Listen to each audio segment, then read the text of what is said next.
रूसी अदब का नाम सुनते ही जहन में क्या आता है? शायद बहुत बड़ी, बहुत संजीदा किताबें और गहरी सोच में डूबे हुए मुसन्निफीन।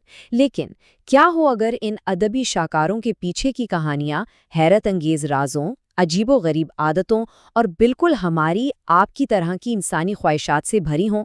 चलें आज पर्दा उठाते हैं इन अदबी देवताओं के इंसानी चेहरों से। मिसाल के तौर पर लियो टॉल्स्टॉय, ये कोई आम मुसन्निफ नहीं थे। उन्हें तो अदब का देवता माना जाता है। और ये सिर्फ कहने की बात नहीं, वर्जीनिया वुल्फ जैसी बड़ी अदीबा ने इन्हें कहा, तमाम नॉवेल निगारों में सबसे अजीम। उनका नाम ही अपने आप में आला फन की एक अलामत है। लेकिन यहाँ एक बहुत बड़ा लेकिन है।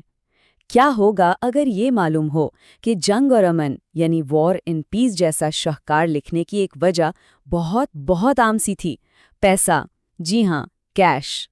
अब ये समझने के लिए कि पैसा इतना बड़ा फैक्टर क्यों था, हमें जरा 19वीं सदी के दौर में झांकना होगा। उस जमाने में नॉवल ही सबसे बड़ी एंटरटेनमेंट हुआ करते थे, बिल्कुल वैसे जैसे आजकल हमारे लिए नेटफ्लिक्स या दूसरी स्ट्रीमिंग सीरीज हैं। तो होता ये था कि मुसन्निफ अपने नावल किस्तों में छपवाते थे, अदबी रिसालों में, बिल्कुल वैसे ही जैसे हम आजकल किसी सीरीज के नए एपिसोड का इंतजार करते हैं कि आगे क्या होगा। उस वक्त लोग अगले चैप्टर का इंतजार करते थे। दोस्तोयेव्स्की का मशहूर ज़माना नावल क्राइम एंड पनिशमेंट इसी तरह तो छपा था किस्तों में, और पूरे साल लोगों को अपने शहर में जकड़े रखा। और इस खेल के बेताज बादशाह थे टॉल्स्टॉय। उन्हें वॉर एंड पीस की हर छपी हुई शीट के लिए मिलते थे पूरे 500 रूबल। ये उस जमाने में इतनी बड़ी रकम थी कि आप सोच भी नहीं सकते, मतलब जिंदगी बदल देने वाली रकम। तो जाहिर है पैसा एक बहुत बड़ा मोटिवेशन था। अच्छा, इस 500 रूबल को जरा पर्सपेक्टिव में रखते हैं। दोस्तोयेव्स्की जैसे बड़े राइटर को इसी काम के लिए सिर्फ 150 से 250 रूबल मिलते थे। और मजे की बात ये कि टॉल्स्टॉय का असल मंसूबा तो वॉर एंड पीस को इससे भी डबल लिखने का था, शायद जेबें और भी गर्म करनी थी। खैर, पैसा ही सब कुछ नहीं होता। इन मुसन्निफीन की दुनिया में तहरीक के और भी बहुत से ज़राए थे, और अक्सर सबसे बड़ी इंस्पिरेशन मिलती थी हकीकी ज़िंदगी के लोगों से। इसे अदबी ज़बान में प्रोटोटाइप कहते हैं, मतलब वो असली इंसान जिस पर कोई अफसानवी किरदार बेस्ड हो। जैसे एना कैरेनिना को ही ले लें। उसके जो खास घुंघरियाले बाल थे वो दरअसल मशहूर शायर अलेक्जेंडर पुश्किन की बेटी मारिया हार्टुंग से मुतासिर होकर लिखे गए थे, जिनसे टॉल्स्टॉय एक बार मिले थे। और ऐसा नहीं कि सिर्फ अच्छी चीज़ें ही इंस्पायर करती थीं। दोस्तोयेव्स्की ने तो शायद अपने एक ज़ाती दुख को ही कहानी बना दिया। कहते हैं कि क्राइम एंड पनिशमेंट में जो जालिम सूदखोर बुढ़िया का किरदार है वो उनकी अपनी एक अमीर आंटी पर मबनी था, जिन्होंने वसीयत में ख़ानदान को कुछ नहीं दिया और सारी दौलत चर्च के नाम कर दी। लेकिन कभी कभी शोहरत ऐसे दरवाजे से आती है जिसका किसी ने सोचा भी नहीं होता। अब ज़रा तस्वर करें, एक संजीदा रूसी मुसन्निफ और एक अमेरिकन फिल्म स्टार, क्या ताल्लुक हो सकता है? हुआ ये कि 1955 में हॉलीवुड की सबसे बड़ी आइकॉन मैरिलिन मोनरो ने एक इंटरव्यू में कहा कि उनका ड्रीम रोल दोस्तोयेव्स्की के नॉवल द ब्रदर्स करामाज़ोव की हीरोइन ग्रोशेन्का का है। बस उनका ये कहना था कि अदबी दुनिया में तूफान आ गया। लाखों फैंस किताबों की दुकानों पर टूट पड़े कि आखिर इस किताब में ऐसा क्या है। सेल्स आसमान पर पहुंच गईं। पब्लिशर्स को रातों रात हजारों कॉपियां दोबारा छापनी पड़ी।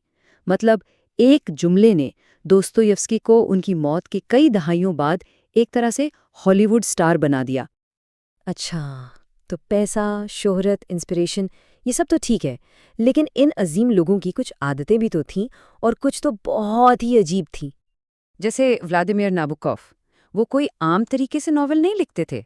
नहीं, वो पहले सैकड़ों छोटे छोटे इंडेक्स कार्ड्स पर अलग अलग सीन लिखते थे, और फिर उन कार्ड्स को ऐसे तरतीब देते थे जैसे कोई पजल जोड़ रहा हो या शतरंज की बाजी लगा रहा हो, तब जाकर एक नॉवल बनता था। या फिर मिखाइल बुल्गाकोव को ले लें। शोहरत से पहले उनके हालात इतने ख़राब थे कि एक दफ़ा का जिक्र है कि वो एक पब्लिशर के दफ्तर पहुंचे पजामे के ऊपर एक महंगा फर कोट पहने हुए। क्यों? क्योंकि अंदर पहनने के लिए कोई ठीक ठाक कपड़े ही नहीं थे। अच्छा, शरारतों का जिक्र आया है तो सुने। अंतोन चेखोव की शरारतें बड़ी हल्की फुल्की होती थीं, जैसे एक बार भिखारी बनकर अपने ही चचा से पैसे मांग लिए। लेकिन दूसरी तरफ थे मिखाइल लेरमोंतोव। ان کی شرارتیں کہنا چاہیے کہ کافی خطرناک تھیں۔ وہ جان بوجھ کر ان لڑکیوں سے عشق کا ناٹک کرتے تھے جن کی منگنی ہو چکی ہوتی تھی، اور پھر ان کی شادی توڑوا دیتے تھے۔ لیکن زندگی ہمیشہ مذاق اور شرارتوں کا نام نہیں ہوتی۔ ان میں سے کئی مصنفین کو اپنی سوچ اور اپنے قلم کی وجہ سے ریاست سے بھی ٹکرانا پڑا، اور یہ تصادم اکثر بہت سنگین ہوتا تھا۔ اس کی سب سے بڑی مثال بورس پاسٹرناک کی کہانی ہے۔ سوچیں، 1958 میں انہیں ادب کے سب سے بڑے انعام نوبل پرائز کے لیے چنا گیا۔ پوری دنیا انہیں سراہ رہی تھی، لیکن ان کے اپنے ملک سوویت یونین میں ان کے شاہکار ناول ڈاکٹر ژیواگو پر پابندی تھی۔ آخر کار سوویت حکومت نے ان پر اتنا دباؤ ڈالا کہ انہیں وہ انعام ٹھکرانا پڑا۔ یہ ایک ادیب کے لیے کتنا بڑا دکھ ہوگا۔ اور اب واپس آتے ہیں ٹالسٹائے پر، وہی ٹالسٹائے جنہوں نے پیسے کے لیے لکھا تھا۔ اپنی زندگی کے آخری سالوں میں وہ 180 ڈگری پر بدل گئے۔ ایک مشہور ناولسٹ سے وہ ایک انقلابی فلسفر بن گئے۔ ان کے خیالات اتنے ریڈیکل تھے، اتنے باغیانہ تھے کہ روسی آرتھوڈاکس چرچ نے انہیں عیسائیت سے ہی نکال دیا۔ وہ کس چیز کی بات کرتے تھے؟ وہ کرسچن انارکزم، مکمل امن اور عدم تشدد کی بات کرتے تھے۔ وہ کہتے تھے کہ ذاتی ملکیت ختم کر دینی چاہیے۔ لیکن سب سے حیران کن بات پتہ کیا ہے؟ ان کے انہی خیالات نے 20ویں صدی کے دو سب سے بڑے لیڈرز کو متاثر کیا، مہاتما گاندھی اور مارٹن لوتھر کنگ جونیئر۔ سوچیں، ایک روسی ناولسٹ اور کہاں ہندوستان اور امریکہ کی تاریخ بدلنے والے لوگ۔ تو ان سب کہانیوں کے بعد ہم ان ادیبوں کے بارے میں کیا سوچیں؟ یہ صرف لکھاری نہیں تھے، یہ تضادات کا مجموعہ تھے۔ چلے ایک نظر ڈالتے ہیں ان کی زندگی کے ان حیران کن پہلوؤں پر۔ ٹالسٹائے، جو پیسے کے لیے لکھتے تھے لیکن ایک روحانی پیشوا بن گئے۔ دوستویفسکی، جن کی شہرت کا صحرا ایک امریکن فلم سٹار کے سر گیا۔ پاسٹرناک، جنہیں دنیا کا سب سے بڑا ایوارڈ ٹھکرانے پر مجبور کیا گیا۔ اور نابوکوف، جنہوں نے انڈیکس کارڈز پر ناول لکھنے کا فن ایجاد کیا۔ تو آخر میں ایک سوال سب کے لیے ہے۔ جب ہم ان عظیم کتابوں کے پیچھے کی یہ کہانیاں جانتے ہیں، ان کی مالی مجبوریاں، ان کی عجیب عادتیں، ان کی بغاوت، تو کیا یہ کتابیں ہمیں زیادہ انسانی، زیادہ اپنی سی نہیں لگتی؟